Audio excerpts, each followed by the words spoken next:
paz de Jesus, que sempre está conosco, esteja conosco, que nós nos sintamos em paz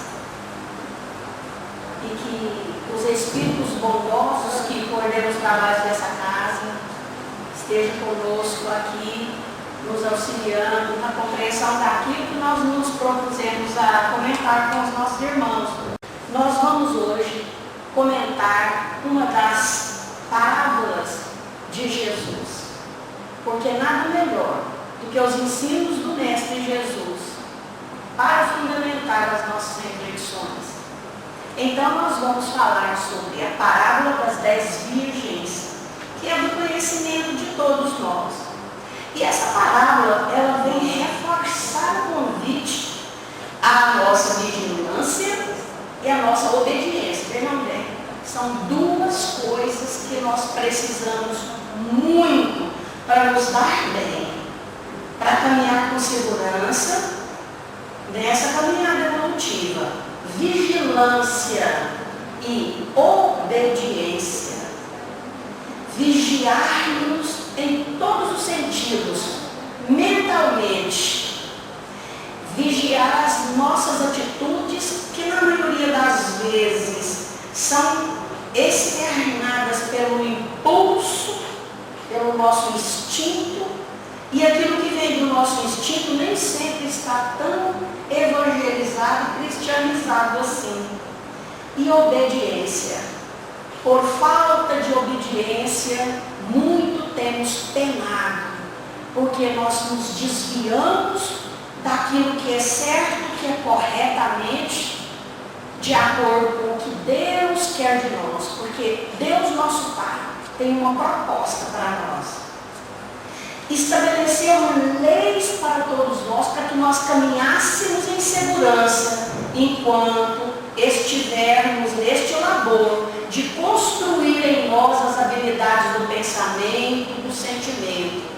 Enquanto nós estamos a adquirir várias virtudes, não que elas estejam exteriores, elas todas estão em nós em estado latente, mas nós precisamos fazer com que elas eclodam e possam frutificar. Muito bem. O objetivo então dessa parábola é falar do reino de Deus para nós e do acesso que todos nós temos a esse reino. Todos nós já ouvimos muito Jesus falando o tempo todo desse reino de Deus. Esse reino de Deus é a completude das perfeições, é a evolução atingida no grau máximo. Somos nós todos espiritualizados. Quando nós estivermos nesse patamar evolutivo, nós com certeza estaremos uníssonos com o pensamento divino, com sua proposta, com suas leis. Então nós estaremos vivendo no reino dos céus, ou no reino de Deus, que é a mesma coisa. O reino de Deus não está aqui, nem ali, nem acolá. Ele deve ser uma construção interna, e todos nós já sabemos isso. Nós precisamos estabelecer esse reino de Deus em nós, e isso irá acontecer quando nós estivermos agindo, pensando, falando em consonância com a sua vontade. Muito bem. Bom, esta parábola aparece apenas nos evangelhos que fazem parte do cânon, daquele grupo de mensagens, dos evangelistas, que de acordo com alguns especialistas da igreja, eram corretos. Aquilo que avaliaram de todos os outros evangelistas, que não estavam corretos, de acordo com a sua mentalidade, rejeitaram, não fazem parte do cânon, e por isso foram taxados de apócrifos. Então os nossos irmãos também têm conhecimento disso. Então Jesus diz assim: o reino de Deus será comparado a 10 virgens que, tomando as suas lâmpadas, cada uma sua lâmpada, saíram ao encontro do delas eram nécias, 5 eram prudentes. As nécias, tomando a lâmpada, não levaram a vasilha de azeite, que seria o provimento necessário quando aquele azeite da lâmpada acabasse. Né? As vasilhas, elas não levaram contendo este azeite junto com as lâmpadas. E o noivo tardou a chegar, e elas todas cansadas toscanejaram, adormeceram, cansaram de esperar e dormiram. Essa situação do dormir, entre aspas, aí, é interessante, é o momento do vacilo, é o momento da desatenção em que nós podemos ter diante de algumas necessidades que exigem de nós atenção, esforço, perseverança.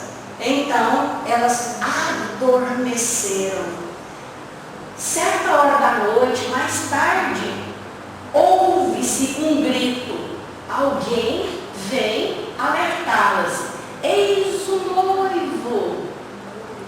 Saí ao encontro. Olha o verbo. Esse verbo está no imperativo. Sair. Ele está ordenando. Não convidou ninguém. Está ordenando. Entra aí a obediência. Entende? Muitas vezes nós somos desobedientes diante desses impositivos que nos conclamam a ação imediata. Então, se levantaram as virgens, se prepararam lá as lâmpadas novamente, porque com aquele tempo que dormiram já havia acabado o azeite. Então, as nécias perceberam que as suas lâmpadas se apagaram e disseram para as outras: dá-nos vosso azeite, porque as nossas lâmpadas estão apagando. As prudentes disseram: olha a elegância da resposta, meus amigos. Talvez não haja o bastante para nós e para vós. E diante aos que vendem e compram para vós. Foi muito gentil. De repente, se eu estivesse lá falando: não, quem mandou você não se precaver? Está lá. Está vendo? Isso é consequência. A gente gosta de fazer isso com os outros, né? Mas olha a elegância, chama atenção para a elegância. Talvez aqui não haja para nós e para vós. Ide aqueles que vendem e comprar para vós. Né? Chama atenção aí. Enquanto elas foram comprar, eis que chega o noivo. Olha só. Chegam o noivo, pega a noiva, os convidados todos, adentram para o local onde seria realizado as bodas, né? E a porta se fecha. Naquele momento, chegam as outras desesperadas, não vendo ninguém, a porta fechada, começam a bater na porta: Senhor, Senhor, Senhor, abre-nos a porta. Mas lá de dentro, a sua voz responde: em verdade vos digo que eu não vos conheço. Portanto, Jesus, né, encerra: vigiai e orai, porque não sabeis nem o dia e nem a hora. E nós não sabemos mesmo, nem o dia e nem a hora. Então, amados, esta passagem se encontra em Mateus, no capítulo 25, versículos de 1 a 13, que os irmãos podem conferir lá. Eu sempre gosto de analisar o contexto onde se deu o trabalho de evangelização de nosso Senhor Jesus Cristo.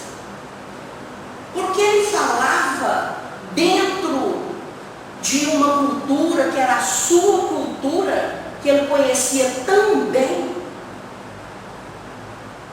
E ele, como grande pedagogo, ele se utilizava de tudo que era da vida prática do povo, para que aquele povo simples e todos os outros que não eram tão simples assim, todos igualmente pudessem compreender a sua mensagem.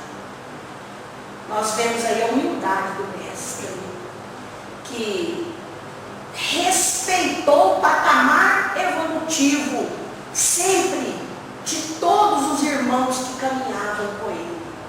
Então ele trazia a sua mensagem de acordo com que cada um poderia absorver esses ensinamentos de acordo com a sua maturidade espiritual, não é? Muito bem. É preciso que nós tiremos a essência das palavras de todos esses ensinamentos aí. De onde que surgiu, por exemplo, esse exemplo? Por que ele usou o casamento? As bodas. Ele tirou de onde? Porque ele usou o casamento, a boda, para contar esta parábola para o povo. Isso é muito interessante. A noiva, ela simboliza aí a terra, o nosso planeta Terra. O noivo, Jesus Cristo. Olha, essa não é a interpretação absoluta. Existem inúmeras interpretações. O casamento, para aquele povo judeu, era muitíssimo importante. Era uma das solenidades mais importantes que tinha. Para a cultura judaica, o casamento, esta união representava o vínculo mais profundo que alguém poderia estabelecer com o outro. Então, o casamento aí, ele acontece, segundo essa interpretação, da humanidade com a mensagem imperecível do nosso Mestre Jesus.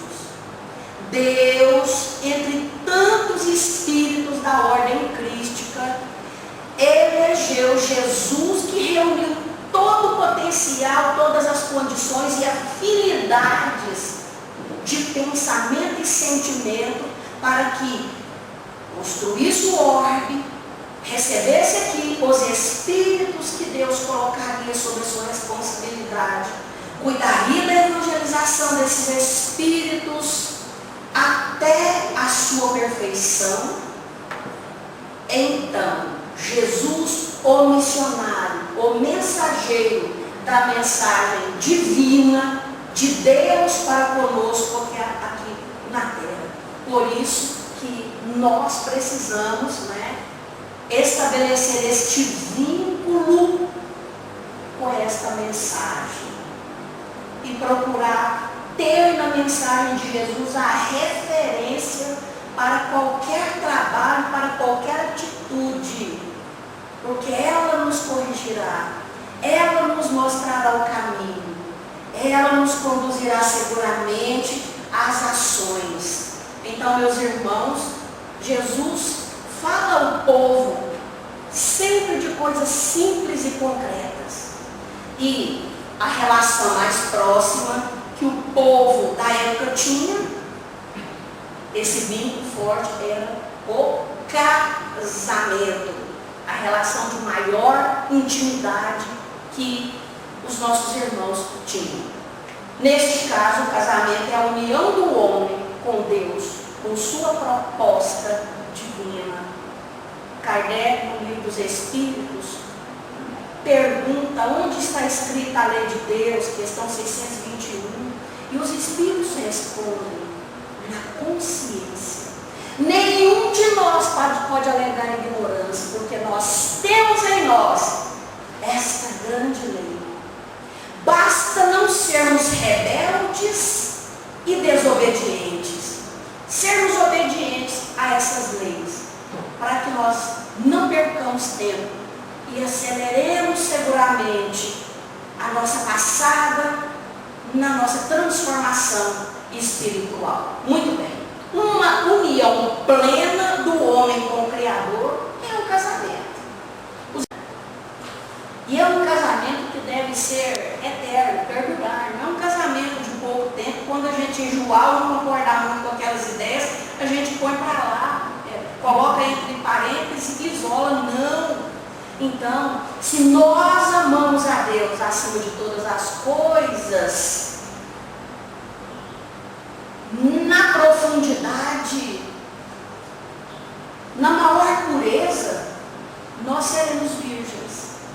Porque o espírito virginal é aquele que vive consoante as leis do Pai Celestial.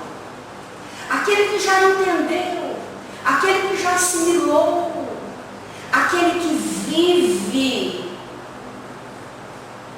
sob esses ensinamentos.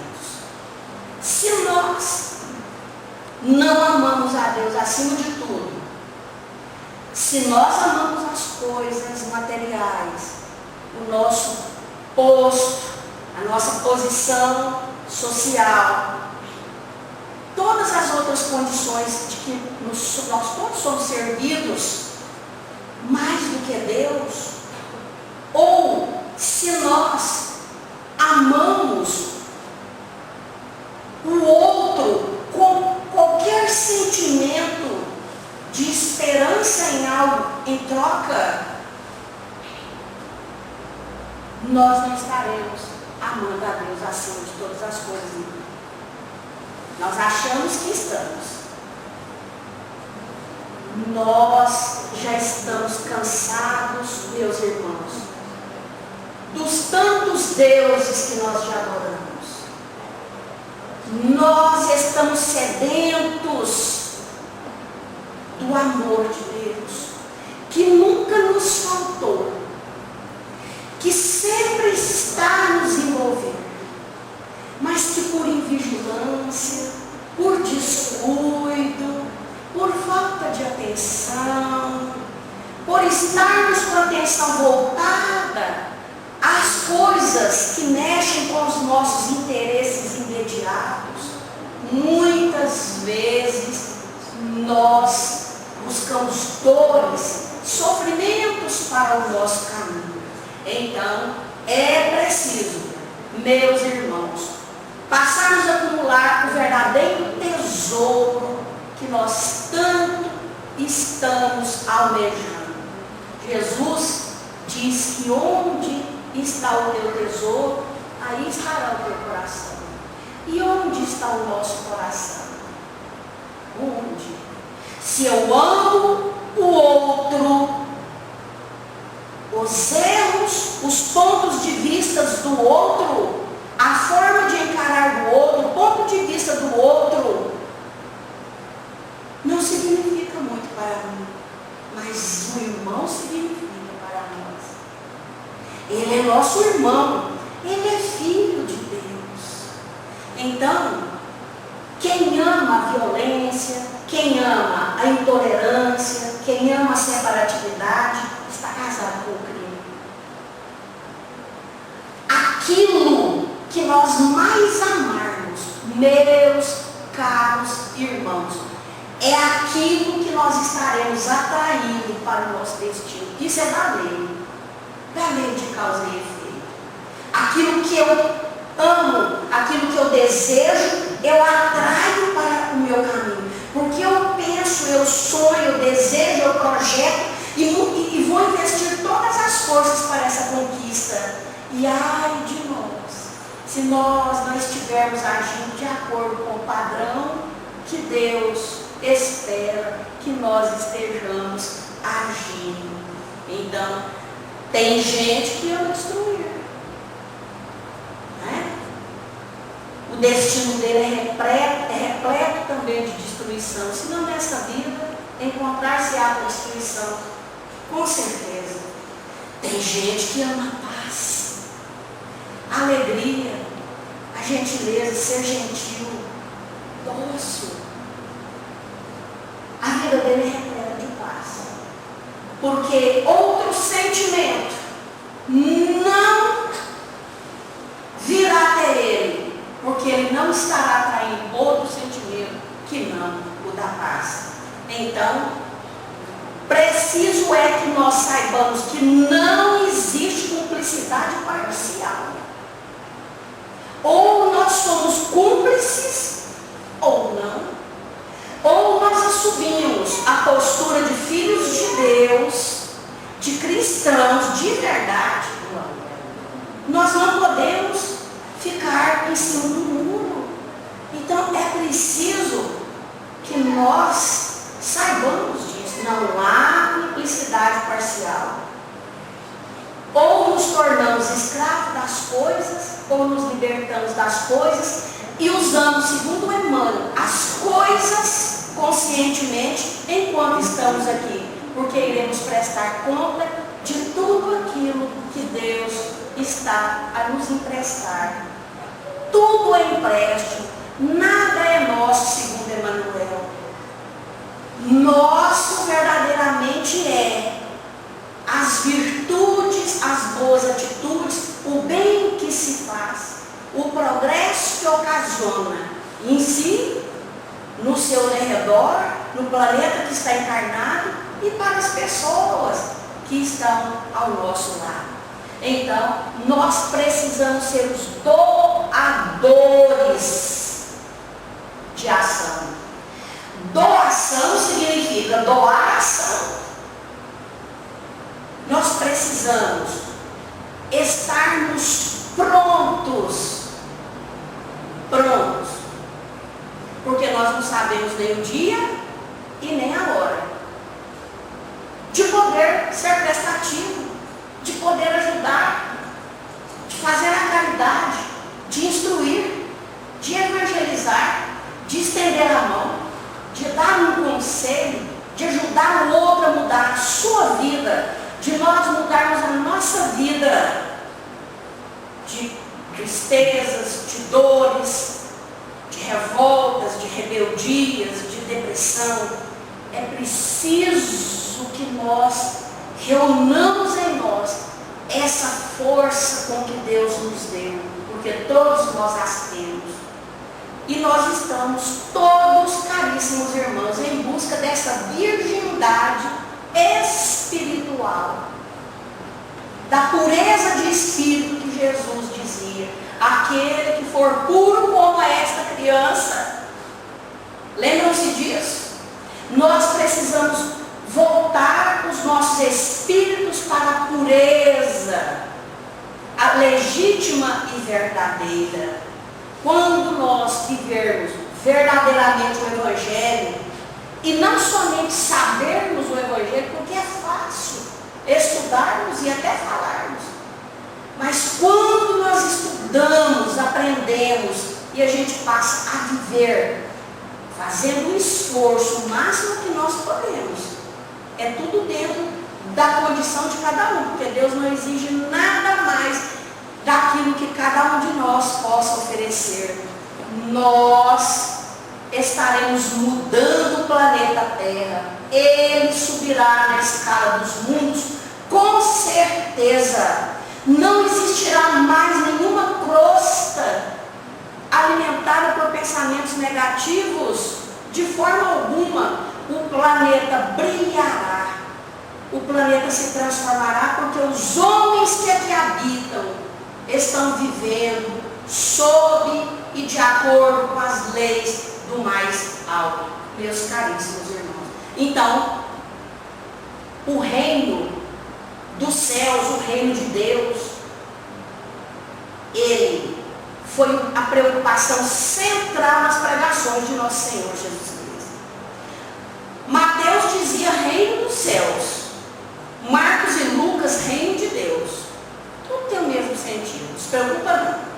Certamente o emprego reino dos céus é devido à tendência lá no judaísmo de evitar o uso direto do nome de Deus.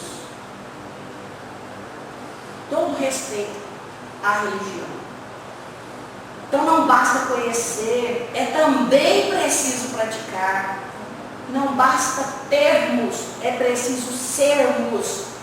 Não basta acreditar, é preciso compreender. E através da compreensão fazer diferente.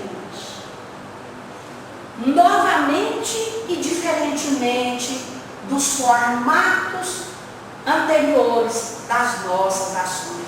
Então, a edificação do reino de Deus, ela é obra de aprimoramento de ordem, de esforço, de aplicação dos desígnios de nosso Senhor Jesus Cristo. Aí nós vamos entrar. De onde é que vem esta história? De onde Jesus tirou esse casamento para simbolizar aqui, para usar na sua mensagem para todos aqueles daqueles tempos, para todos nós aqui presentes e para toda a posteridade, porque não tem tempo de validar os ensinos do Mestre Jesus. Bom, lá na cultura judaica, juntamente com as suas amigas, as noivas se produziam, se preparavam igualzinho hoje, as damas, né, as madrinhas, todas se produziam, se organizavam ali pelo final da tarde, tipo 6h30, para aguardar o encontro com o noivo. Isso era, está na história, né, do judaísmo. Então, esperando com que o noivo também viesse. Quando estava próximo do noivo vir, elas saíam e o noivo, por sua vez, escolhia os melhores amigos, como a noiva já havia escolhido as melhores amigas. Eles vinham alegres, prontos, cantando, dançando na maior alegria, porque aquele era um motivo de grande alegria do casamento. Eles vinham cantando, dançando e se encontravam todos e iam para o local onde seria realizado as bodas. Então, foi daí que Jesus pega este exemplo e coloca para trabalhar a questão do reino dos céus. Então, Jesus, ele sempre usou coisas relativas à vida daquele povo. Ninguém mais do que ele conhecia os hábitos, a cultura daquele povo. As 10 virgens saem para fazer então, né, o casamento. Esse casamento que seria a união do Criador com as suas leis divinas para todos nós, né? E que precisamos hoje estarmos atentos a esse. Nós estamos realmente com vínculos criados com Deus, com o Criador. Nós estamos com Jesus, para Jesus. Ele é a minha referência. Ele que é o modelo e guia da humanidade, como nos diz o livro dos Espíritos, os Espíritos nos dizendo, ele é essa referência para todos nós. Então, amigos, quero que os irmãos se lembrem do verbo ide, sair, ir ao encontro, certo? Nós investirmos no ato de ir a este encontro. Precisa partir da nossa vontade esse casamento. Imagina um casamento arranjado, que alguém arranjou um cônjuge para nós, certo? E nós não temos afinidade, não conhecemos e devemos fazer uma união. Então, nós não podemos estabelecer uniões com o mal, com os preconceitos, com a arrogância, com o personalismo, com o distanciamento espiritual das pessoas, com a exclusão.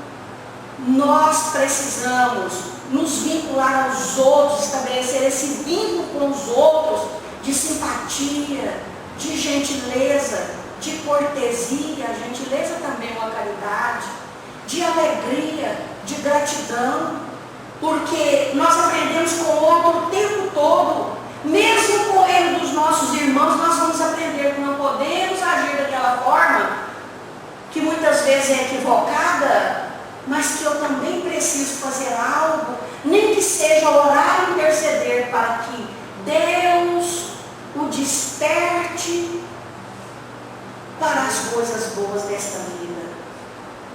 Era tempo, era noite, E a gente sempre simboliza as noites nos tempos mais difíceis, não é? Durante o dia está tudo bem, enxergamos tudo, vemos os mínimos detalhes. À noite, se não houver a luz solar, ou a elétrica, ou de qualquer outro tipo de energia, se não houver claridade, tudo fica obscurecido e nós não vamos ver os detalhes daquilo que nos cercam. Esta noite é a noite da ignorância, da cegueira produzida pelo ódio, pela raiva, pelo personalismo, pelo fanatismo. Nos impede, escurece tudo e nos impede de ver o vasto horizonte, nos impede de analisar melhor as coisas e nos impede de acertar nas decisões, meus caros irmãos. Bom, as prudentes, quando acabou o azeite, elas tinham a vasilha, abasteceram e continuaram a ter luz. Mas aí, o que eu posso entender por esse azeite? Que azeite é esse que vai alimentar essa chama em nós acesa? É o azeite da fé, da esperança, da alegria e da gratidão. Quando alimentamos isso, por pior que seja, nós vamos nos lembrar que somos espíritos eternos, que nós estamos caminhando a sós, que estaremos recebendo de Deus, de Jesus e da espiritualidade tudo o que for preciso para vencer as dificuldades. Tudo passa. Isso também passará. As dificuldades não são castigos, mas foram criadas por nós mesmos, por atitudes de rebeldia, de vigilância. E hoje nós estamos tendo a graça e a honra de estar consertando, fazendo diferente. Nós estamos recebendo uma nova tentativa e dessa vez nós vamos acertar. Então, o combustível é a conquista das virtudes, é a nossa elevação moral, a nossa perfeição. E ninguém evolui pelo outro. Se fosse assim, eu estava bem, porque olha, o que eu tenho de amigos, eu vou falar aqui só no movimento espírita, de gente que é padrão, certo? E são esses que me sustentam, porque eu os observo e digo assim, bom, o outro também sofre, e se ele reage assim, também eu posso reagir com mais tranquilidade, com mais paz. Ele conseguiu, eu também posso conseguir. Então os outros nos sustentam. Nós buscamos sustentação e apoio nas outras pessoas. Na nossa família nós temos esses exemplos, na nossa vizinhança, na nossa sociedade.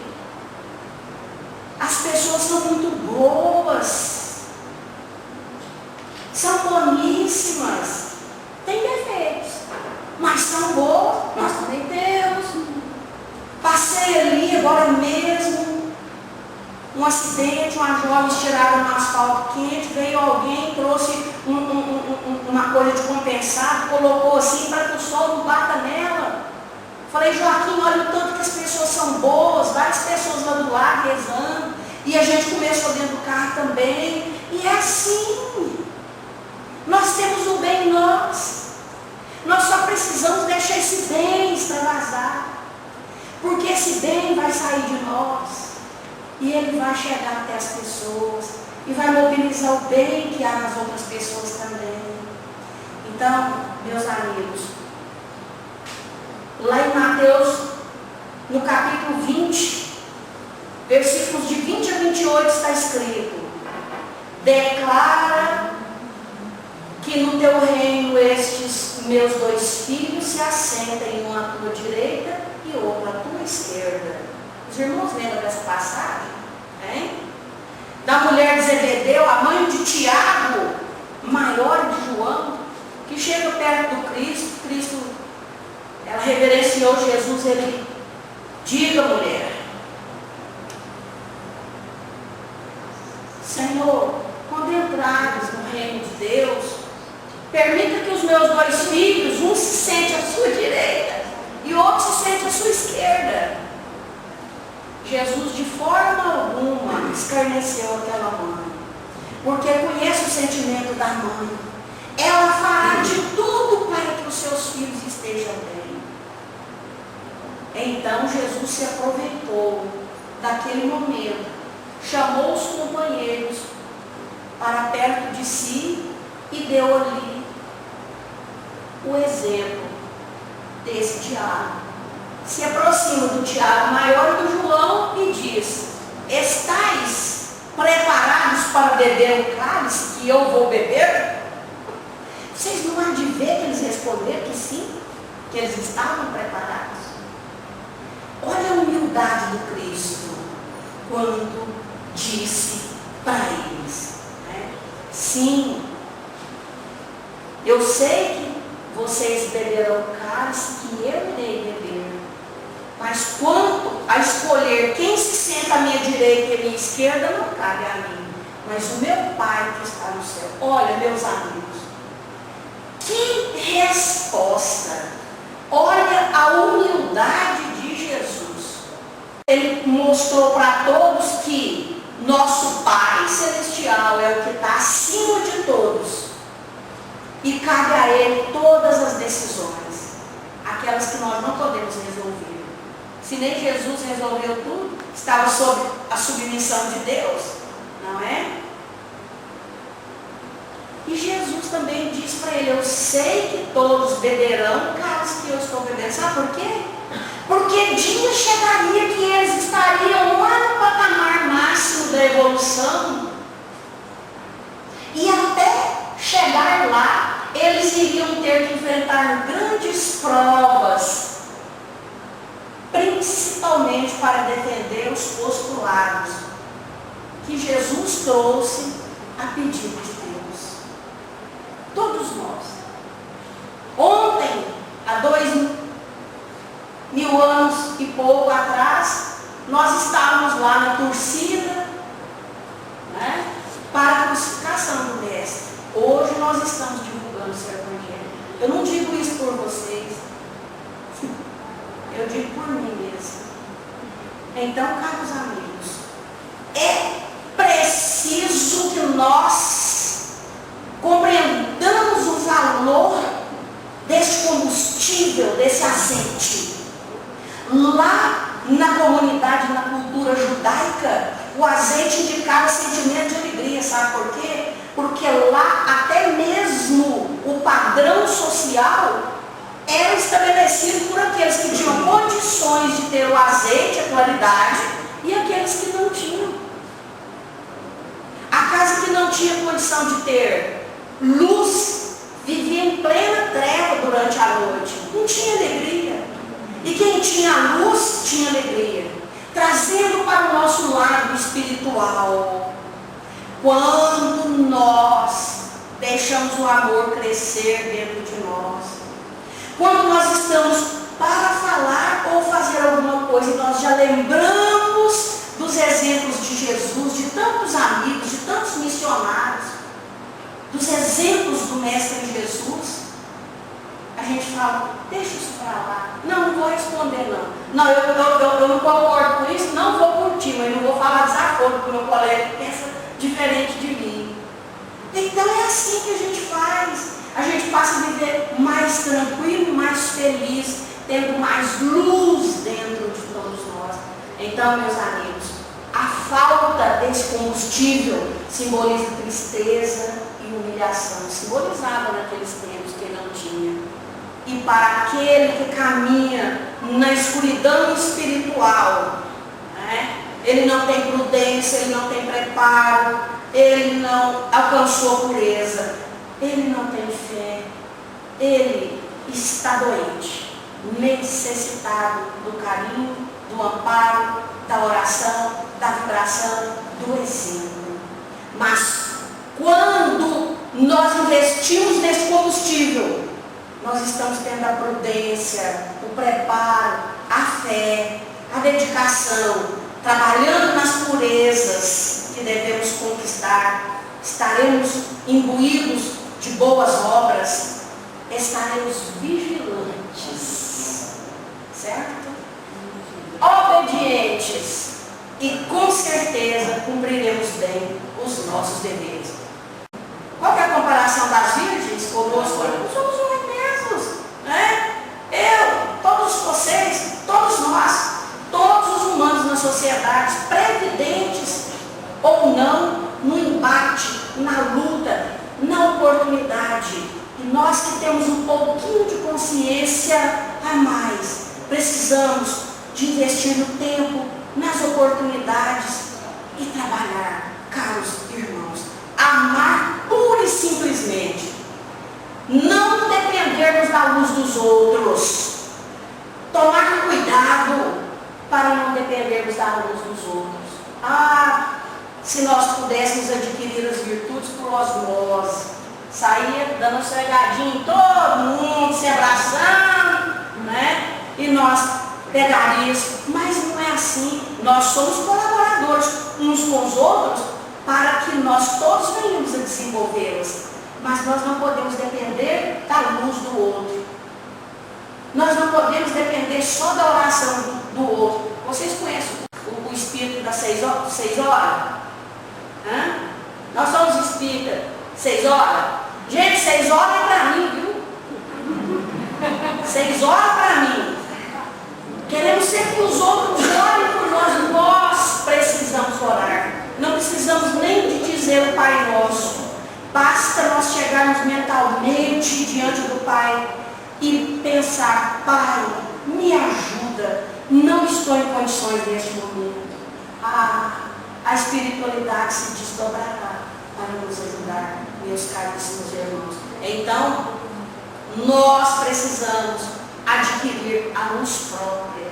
Nós temos, nós só sabemos que temos e não estamos investindo o combustível que nós também temos para que essa luz resplandeça em nós.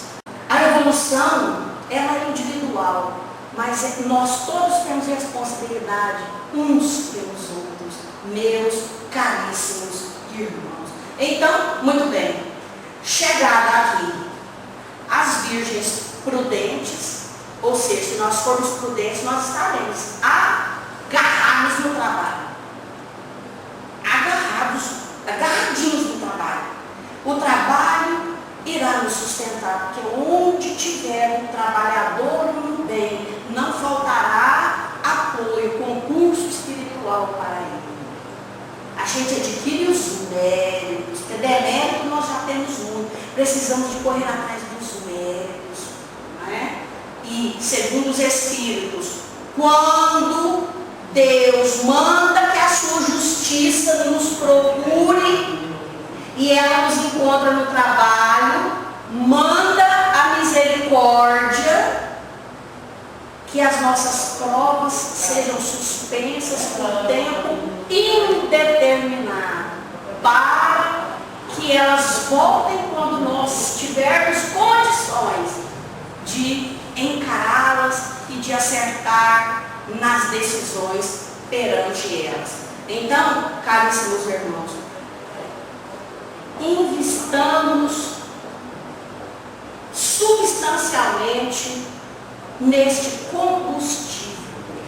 Vinculemos-nos, estabeleçamos cada um de nós o casamento legítimo de nossos espíritos com as leis do mais alto, com Deus, com Jesus e os seus ensinamentos, para que nós voltemos para o mundo espiritual numa condição muito melhor, acima do que quando aqui na terra nós abortamos. Com as palavras de Maria Dolores, quando ela diz: Senhor, Deus do amor eterno, sabemos que nos renovas através das grandes provas que abalam o coração. Por isso não te pedimos que nos afastes da estrada, quase sempre atribulados, nada de acesso à renovação. Estamos a suplicar-te acréscimos de energia nas lutas de cada dia e amparo restaurador. Necessitamos de forças, rogamos-te apoio amigo. Queremos estar contigo no seio do eterno amor. Que Jesus nos envolva, nos imante na sua paz. Que todos nos sintamos amados, protegidos, guiados por Deus nosso Pai e por Jesus, nosso irmão, amigo e mestre. Muito obrigado, meu Deus. Obrigado, Jesus. Gratidão pelos amigos espirituais desta casa. Gratidão pelo convite e a caridade de todos os nossos irmãos. Muita paz para nós.